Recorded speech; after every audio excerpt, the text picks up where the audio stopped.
If I bleed tonight, if I am sad tonight, I don't have a job to find. And if I work tonight, if I'm so tired tonight, I'll fall asleep when I'm home, when I'm home.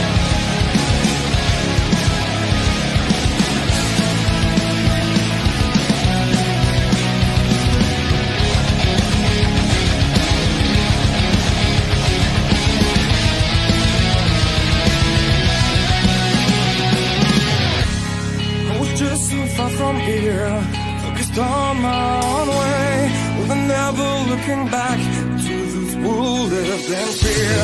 There was nothing I could do, there was nothing you said that could make me realize how much lucky I was. Just out of reach of the fire, was not aware of the nightmare.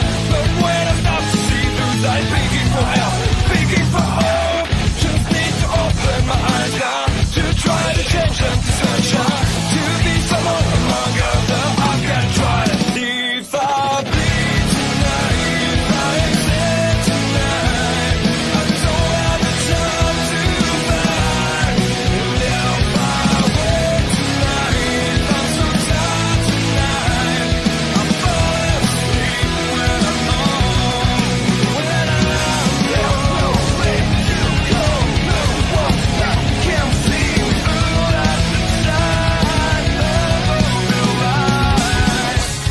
I can see my life is crap, I have to see them too.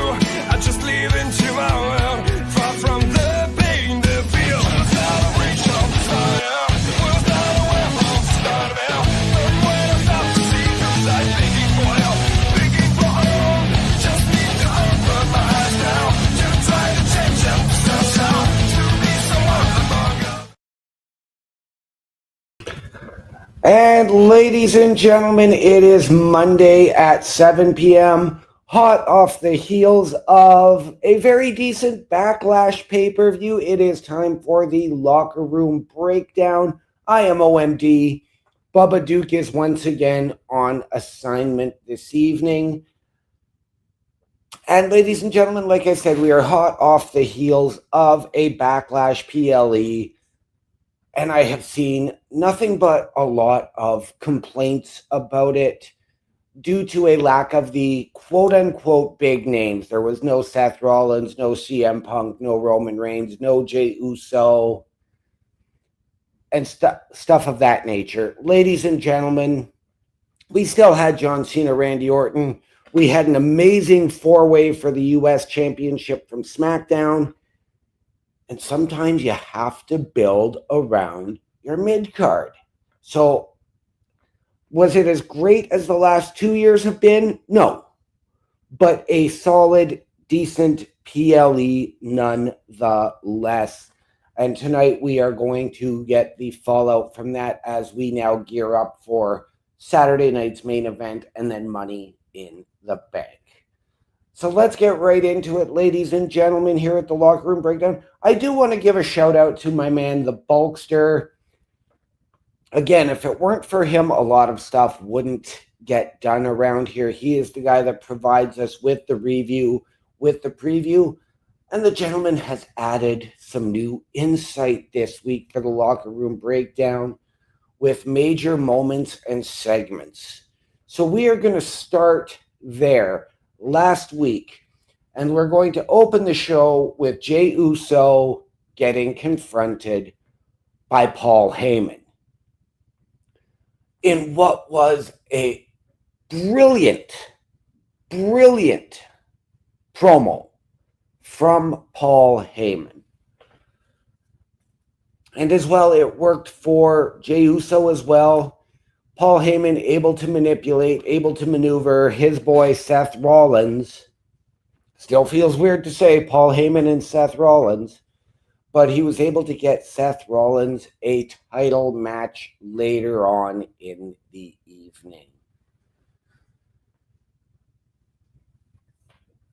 And this really, it set the tone, but ladies and gentlemen, let's get right into it. we had Grayson Waller, who went to Adam Pearce and said, look, I was a bad partner. I was a bad mate.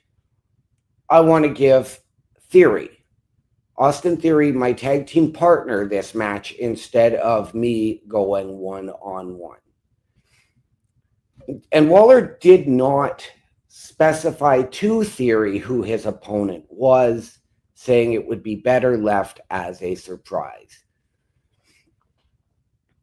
As it turns out, this opponent was a returning Sheamus, who was in his first match since the Royal Rumble. And it was a dominant performance. What does this mean for A-Town Down Under? They have teased the dissension, teased this split for months now. And I gotta say it, either do it or get off the pot, guys. Like, we cannot keep going through this. I think a better surprise, rather than a returning Sheamus, would have been Waller saying it's better to be left a surprise, and then Waller's music hits, and you get that Waller versus Theory match as a complete surprise. And then you can go with it being an iron sharpens iron type of scenario for those guys to make them better as a team. And who knows, maybe that is where we are headed, but we just have to wait and see. But yes, this was a dominant performance from Sheamus. And we wouldn't expect anything less from the Irish ass kicker. So where do we go with Sheamus from here? Do we get him back into the Intercontinental title picture? Or do we start seeing him go for banger after banger again to build himself back up and get himself to that Intercontinental title picture? Or do we see him potentially shifting gears and maybe going after a Jey Uso or one of his older rivals in John Cena over on SmackDown? Up next, we had Penta and J.D. McDonough. And my God, ladies and gentlemen, how I have missed J.D. McDonough. The work this man does in his selling, in his matches, it is artistry. It is masterful. This was a banger of a match. This was both guys delivering. Penta ultimately came out with the win, leading to his matchup this past Saturday with Dominic Mysterio for the Intercontinental title. But this was incredible. Both men gave it 110%. I want to say this match stole the show and was my match of the night, but I can't go there quite yet. Just because we still have the main event to get to. But if this wasn't the match of the night, it was a very, very close second.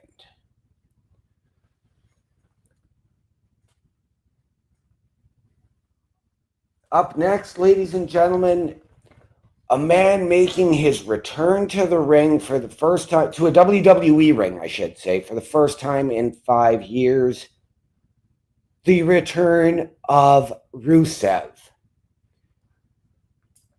And he was battling Otis of the Alpha Academy. Again, a fantastic match. Rusev really hasn't lost a step. The fact that he is able to go out there now and be more vicious, more ruthless, because he's not worrying about Lana. He's not worrying about all of that other stuff. None of the sideshow shenanigans for him. This was a fantastic match. Now, I'm going to be honest, I went out here last week and I said I would love to see Rusev get get this in a squash. We know that didn't happen. This was, again, a very, very hard-hitting affair. Otis got quite a bit of offense in, which actually surprised me. And Otis actually stood over Rusev. He stood taller.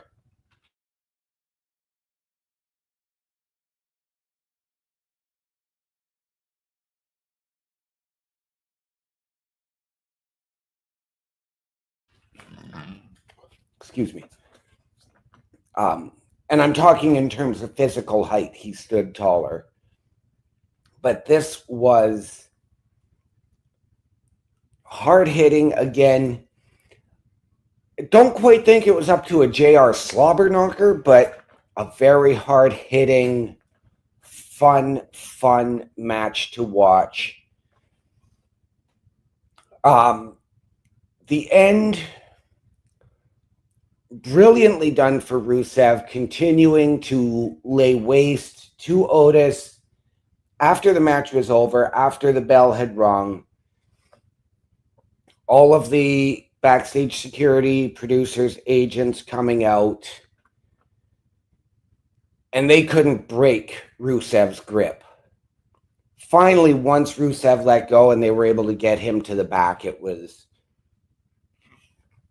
done, over with. But again, fantastic segment. Great to see Rusev back. What do we have in store for him? Where do we see him go? And I think, in all honesty, you've got to get Rusev a little bit more time back. But I'm going to say maybe come the fall, you start looking at getting him into a title picture.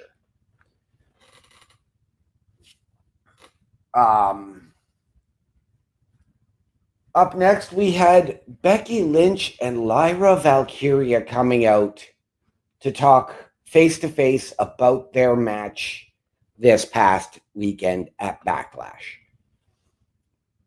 and set it up. Becky saying she deserves to be at the top because she delivers time in, time out.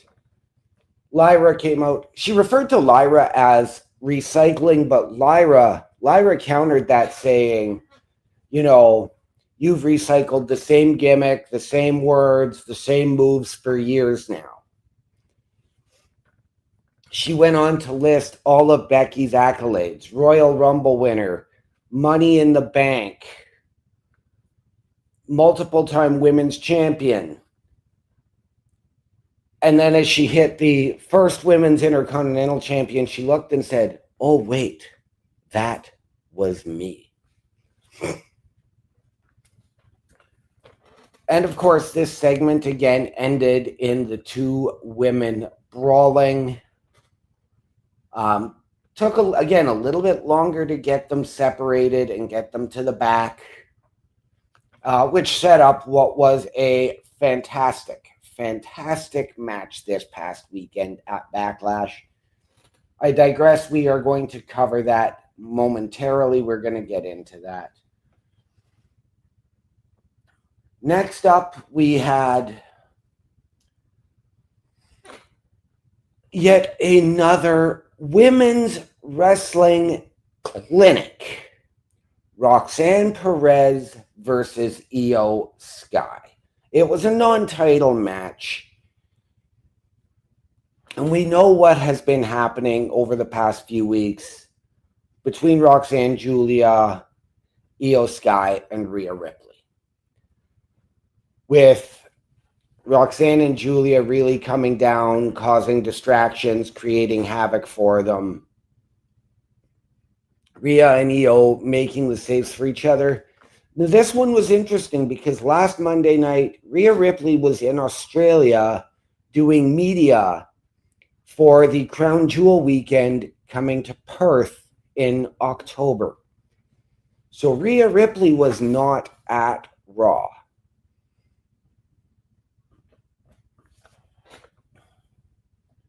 Now, this was a clinic. These two women My God, ladies and gentlemen, is there anything that the women in this day and age cannot do? These two women tore the house down. I said earlier that Penta and JD McDonough would have been was a close second to match of the night. Ladies and gentlemen, that has to get bumped right now because this match here stole the show. This was my match of the night. And Io won the match cleanly, and there was no interference during the match, which was really the big surprise. And even after the match, Roxanne getting up and showing some respect, shaking Io's hand before she got out of the ring, and then smiled as she was walking up the ramp, because that was when we saw Julia attack. And then Roxanne came back in, and the two of them, it was the 2-on-1 beatdown. It was in that moment, ladies and gentlemen, I was awaiting a supposedly returning Kairi Sane, but it didn't happen. So there was nobody there to save Io Sky last week on Raw from this beatdown. And I'm okay with that. I am okay with that because damage control is done. You've lost Dakota Kai. Kairi Sane is due back from injury. Asuka's still injured. Io Sky is kicking ass on her own and taking names. So I don't think you needed the Kairi Sane save. Would it have been great for the legacy that Io and Kairi have together? Absolutely. But I don't think it was necessary. Now, do we get something like that tonight? Again, who knows? We will have to wait and see.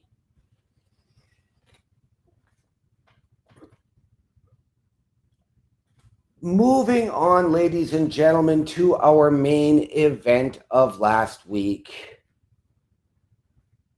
In a match that really, really started out slowly and built and built and built.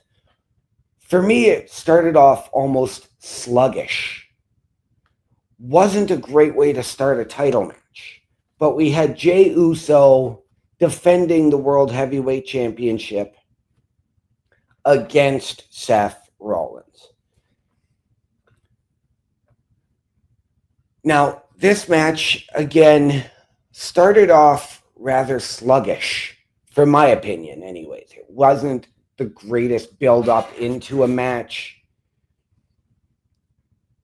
Both men traded shots. It went back and forth. Seth took control, gave control over to Jey. You know, near fall after near fall. Things really didn't pick up. Things got really interesting in this match, probably towards the last 5 minutes or so. Because that was when Bron Breakker came out. Sami Zayn returned from taking 3 or 4 spears the previous week, and we were expecting him to be written off. But Sami Zayn came out to counter Bron Breakker.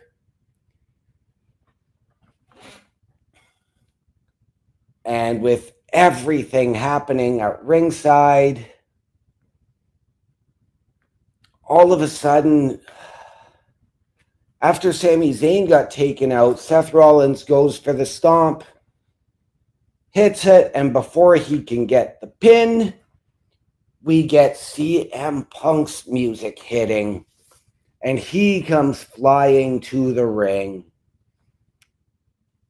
to lay waste to Seth Rollins. This, ladies and gentlemen, has added more and more tension to this situation between Punk and Rollins And as much as I love the story being told, much like Punk and Drew, this needs to get the finality to it. Whether you do it, Punk and Rollins, at SummerSlam, you're going to have a 2-night SummerSlam now this year. We need to get some finality. I propose a loser leaves Raw scenario. And I think that Seth Rollins going to SmackDown or CM Punk is going to get more eyes onto that product post-draft. But I think that that is what we need. Loser leaves Raw. This needs to get the finality put onto it. So Seth Rollins actually won the match via DQ. But it was it was Jay, Punk, and Sami Uso standing in the ring. Rollins holding Breakker back. What is going to be next for these gentlemen? Again, we have to wait and see what happens tonight. After the match, Jey Uso was celebrating with the fans at ringside, making his way up the ring. And just like he went out to start the night, before he was interrupted by Paul Heyman, he was calling out Logan Paul.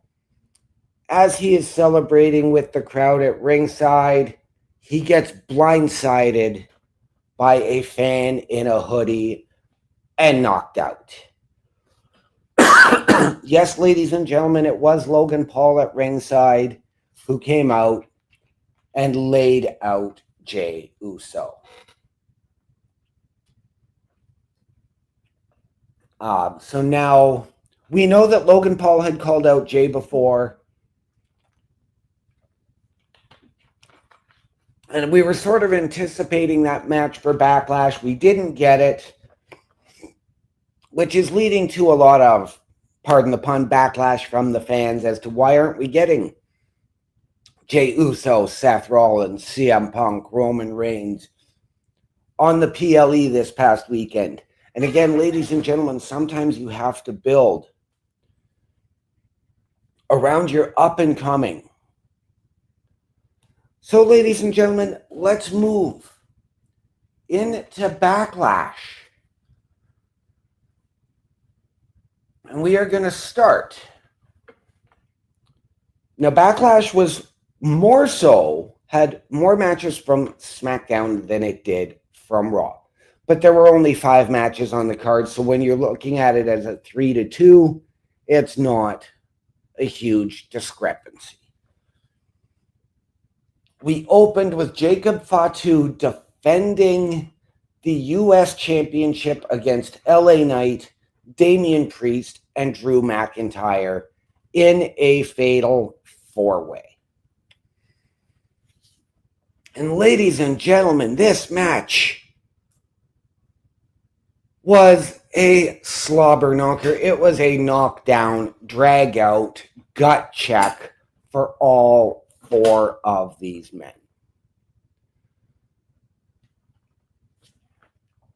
And funny enough that Drew and Damian continued their street fight from WrestleMania, and they went through the crowd until they both went through a couple of tables on the outside and rendered themselves ineffective for the rest of the match. With Jacob Fatu laid out on the announce table, LA Knight was going to go for the elbow drop. But Solo Sikoa coming out and pulled Jacob off the table to save him, allowing LA Knight to get in Solo's face before he got blindsided by yet another fan coming out of the audience. But this fan's name was Jeff Cobb. That's right, ladies and gentlemen, Jeff Cobb, who's just wrapped up his New Japan Pro and has signed with the WWE, made his debut and made his presence felt in the opening match of Backlash, aligning himself with Solo Sikoa and whatever this new iteration of the bloodline is. Whether it is a bloodline, whether it's got a new name, we don't know. But Jacob Fatu pulls off the win, defeating LA Knight. Hopefully, again, putting some finality to that as we once again head towards Money in the Bank, which I am sure we are going to start seeing some qualifiers for that in the next little while between both Raw and SmackDown. Coming up second on this card, Lyra Valkyria and Becky Lynch for the Women's Intercontinental Championship. I know I have had a hot take saying Becky Lynch doesn't need to. She's reaching that same level, not necessarily that same level as Charlotte Flair, but reaching that same point where all of a sudden she comes back from time away and expects to just be inserted. Now, again, Charlotte's a phenomenal athlete, but again, we don't need these people coming back in and just saying, give me a title shot because I've been here for so long. But this match was two Irish ass-kicking women kicking ass. The matchup of Irish ass kickers. This match was vicious. It was brutal. We saw Lyra get her nose broken, almost had her arm dislocated, and she stole a victory from Becky Lynch. I do believe Becky had the match won, but she stole the victory. And again, Becky with the post-match attack. Again, I think that this is Becky really now trying to help elevate that Women's Intercontinental Championships, even though she's not wearing it. She doesn't need to. Lyra as a champion is incredible. Incredible. But Becky, thank you, because you are now putting a shine on that Women's Intercontinental Championship. And I hope that Lyra continues to thrive, defend the title successfully, and have a significant reign. Up next, for the Men's Intercontinental Championship, we had Dominic Mysterio and Penta. And ladies and gentlemen, I said it before about JD McDonough, but is there anything these two guys can't do? This, again, was a technical lucha clinic. Bubba Duke would have been smiling had he gotten to see the match. Holy crap. Holy crap. It did wind up with Dom retaining the Intercontinental Championship, but it was a fantastic match. And again, we're not sure what they're doing with Penta. I said it last week. He can go out there and deliver all of these high-profile, hard-hitting matches. But much like he was in AEW, he's being maligned to an enhancement talent. And I hate to say that because I love Penta. I love what he can do. I love what he brings. But WWE, you can't keep burying these guys once they come in because they're over and so high right off the bat in the eyes of the WWE universe.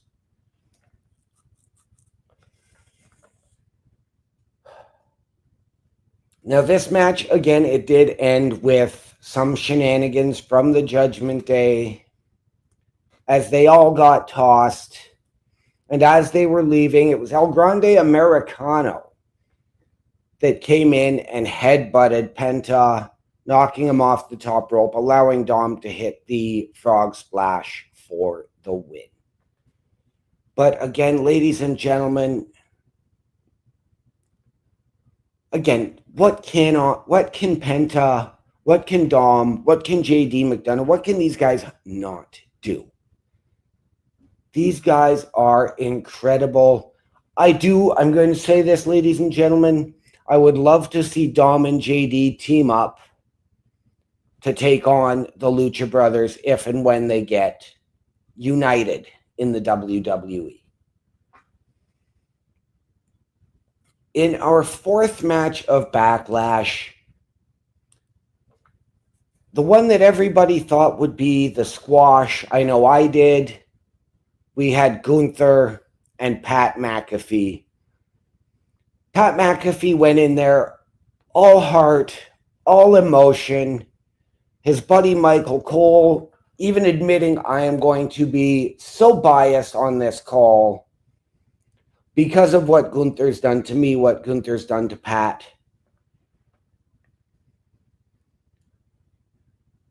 But ladies and gentlemen, if you haven't seen Pat McAfee wrestle, go back and watch his matches. Go back to watch him wrestling in NXT. Go back to watching him versus Baron Corbin at SummerSlam a couple of years ago. Go back to watching him this past Saturday.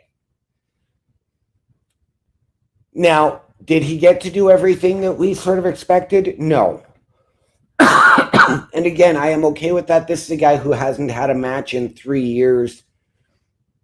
You can't expect him to pull off the match of the night when you haven't had a match in 3 years. Still a dominant performance and a dominant victory from Gunther, but Pat was able to bring it. Pat was able to hold his own, get his licks in.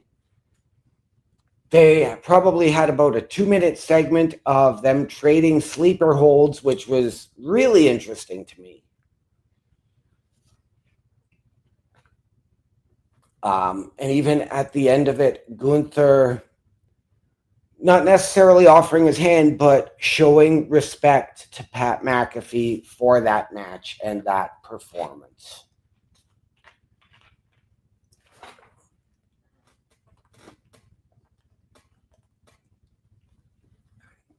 And then, ladies and gentlemen, we had our main event.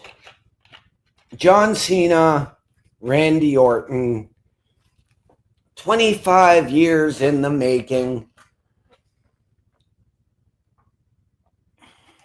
And what can I say? This match didn't disappoint. John Cena looking a little bit more and more like the John Cena of old, looking like he is in ring shape now. More than what we were able to say going into WrestleMania, more than what we saw at WrestleMania. I thoroughly enjoyed this match. We saw John Cena hit AA after AA. We saw the AA counted into the RKO. We saw Randy Orton try and line up for the punt a couple of times. And this is where things got really interesting because R-Truth jumped in to save John Cena. And I know you're thinking, well, what's R-Truth doing saving Cena? Well, let's not forget, R-Truth believes in Cena. And this is what allowed Cena to get the victory with hitting the low blow, nailing Orton with the belt again, I believe, and then dropping him with the AA. But Cena being visibly emotional with the crowd in St. Louis, who were chanting, "Thank you, Cena," as he made his way back up the ramp. you could see it starting to weigh on him that this is it. This retirement tour is the finality for John Cena. Then we went to the post-show press conference, and Triple H was at the microphone. John Cena came out, said something to him, and Hunter gets up, walks away. John Cena once again interrupted by R-Truth at the press conference. And I saw this today, ladies and gentlemen. I saw the video clip. R-Truth saying, you know what? I still believe in you. Even though people say you can't wrestle. Cena getting up and saying, Ron, you crossed the line. If you say one more thing, I'm going to drop you. R-Truth proceeded to say something, and Cena grabs him in the AA and puts him through the table at the press conference. Does this mean we are going to get John Cena and R-Truth? We saw it back 14 years ago at Capital Punishment. And again, that was R-Truth had turned heel, which is something nobody wanted to see. But the man is a gem. The man is truly a genius and a master of his craft.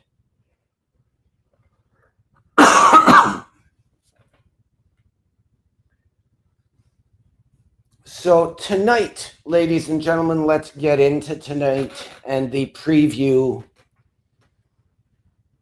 So tonight we are going to get the fallout from Backlash. But again, really, there were only 2 Raw matches, Dom and Penta. So what is next for Dom Mysterio and the Men's Intercontinental Championship? Who or what is next for Lyra Valkyria and the Women's Intercontinental Championship? Or are we going to get Raquel Rodriguez back? We know that she and Liv do have some time off while Liv is filming a movie. But what does this mean for the Judgment Day? What does this mean moving forward? As well, ladies and gentlemen, CM Punk is set to appear. He is probably going to address what's happened last week.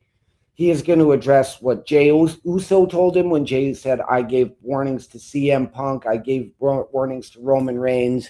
I gave warnings to all of these people. What is going to happen? We know that this is likely going to end up in a CM Punk Seth Rollins or CM Punk Braun Breaker confrontation. I would not be surprised to see CM Punk versus Braun Breaker set for sometime soon, whether it's Saturday night's main event, whether it's Money in the Bank. But I think that's a developing story that we will see. Probably get some clarity on that tonight. As we saw at Backlash, it was El Grande Americano, the Starbucks order, who hit Penta, headbutted Penta with his lead-based mask, knocking Penta out, costing him the Intercontinental Championship. Well, tonight, we get Penta versus Chad Gable. Will El Grande Americano make an appearance? Or do we get what we already know, and that is Chad Gable is El Grande Americano?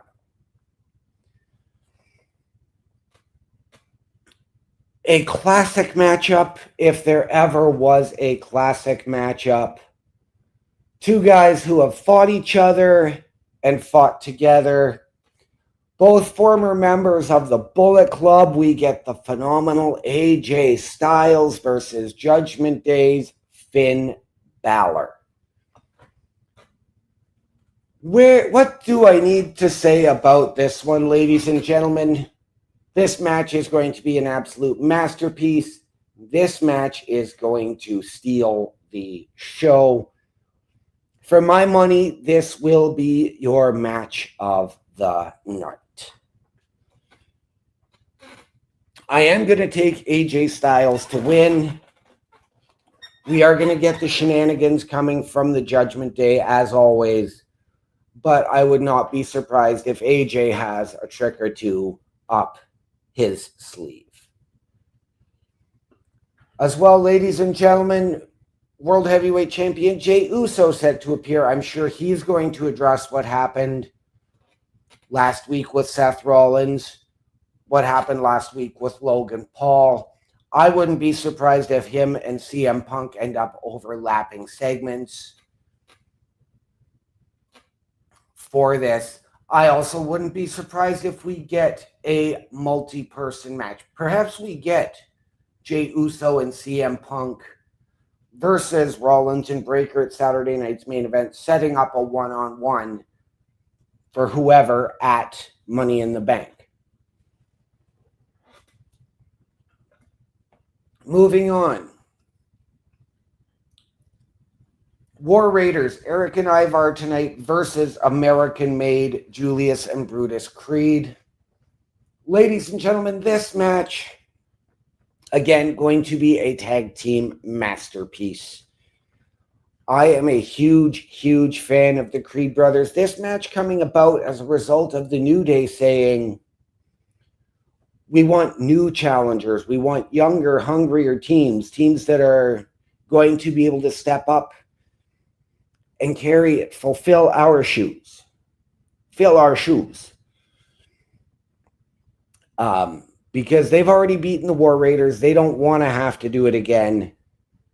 Again, I think that this is going to result in a multi-man or a multi-team tag match, whether it's a triple threat, whether it's a fatal four-way. I think this is where you need to, again, shit or get off the pot with A-Town Down Under. Are they a tag team? Are you going to push them individually? What are you doing with them? And get them in there. They are former World Tag Team Champions. And I think that that's something that we need to get for them again. So again, WWE, shit or get off the pot with A-Town Down Under. Whether they're a tag team or individuals, figure it out and figure it out fast. And what more do we need to say for this match? My guess is this is our main event of the night. Io Sky to team with Rhea Ripley in an uneasy alliance against Roxanne Perez and Julia. And wow, ladies and gentlemen, this match right here, if AJ Styles and Finn Balor isn't the match of the night and doesn't steal the show, this match will. This match is going to be perhaps one of the greatest women's tag team matches of all time. And this is where I'm wondering, do we get a returning Liv and Raquel? Because of that history that they've had with Io Sky, Damage Control, because of that history that they've had with Rhea Ripley. Is this where we see Julia and Roxanne really make their mark on Raw? Is this where we see them steal a victory from two of the biggest names on Raw? Because there's a little more cohesion with Roxanne and Julia than there is Io and Rhea. And we know that that's an uneasy alliance, so to speak. But there's history there, ladies and gentlemen, so I don't think it's as uneasy as people want it to be. But ladies and gentlemen, my time is almost up. So once again, I want to shout out my boy. Oops, wrong one.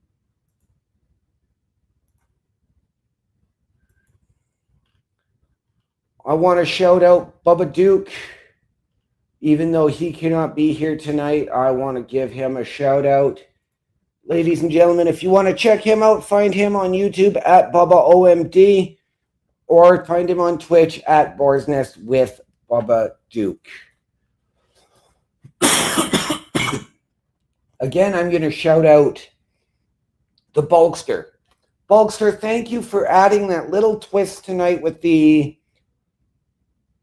segments and moments from last week. I love it. I think that's something I want to keep doing forward. And again, ladies and gentlemen, for the Bulkster, check him out on YouTube and TikTok, both at Bulkster Show. This guy is fantastic. If it weren't for him, this show probably wouldn't exist. So thank you. And ladies and gentlemen, if you want to learn, collaborate, just discuss, if you want to help out behind the scenes, visit us at turnbucklestudios.org. You can meet the team of myself, Bubba Duke, Chris Parrish, Chris Best, Carl Carafel, and more. There is always something for you to do here. And again, you can podcast, you can do your own thing. You don't have to do wrestling. You don't have to do gaming. There is a whole lot going on. If you want merch from us, visit carlcarafel.redbubble.com. You can get just about anything. T-shirts, hoodies, throw pillows, coffee mugs, keychains. You want it, you can get it. carlcarafel.redbubble.com.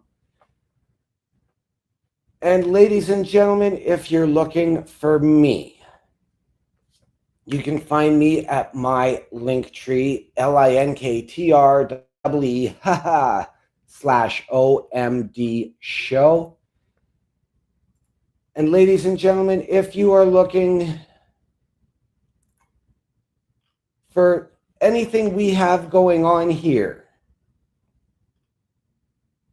it is time to show you everything we do here at Turnbuckle Studios and the Turnbuckle Affiliation Program, if I can find the commercial.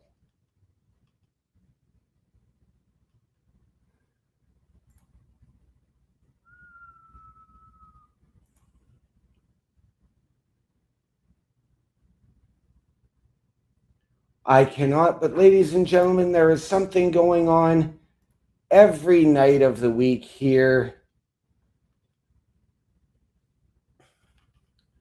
So with that being said, ladies and gentlemen, stay tuned. Switch channels to Turnbuckle_Studios because the Raw Patrol is coming up at 8 p.m. Eastern. From all of us here at Turnbuckle Affiliation Program, to those of you out there, wherever you are, good night, good luck. I'm out.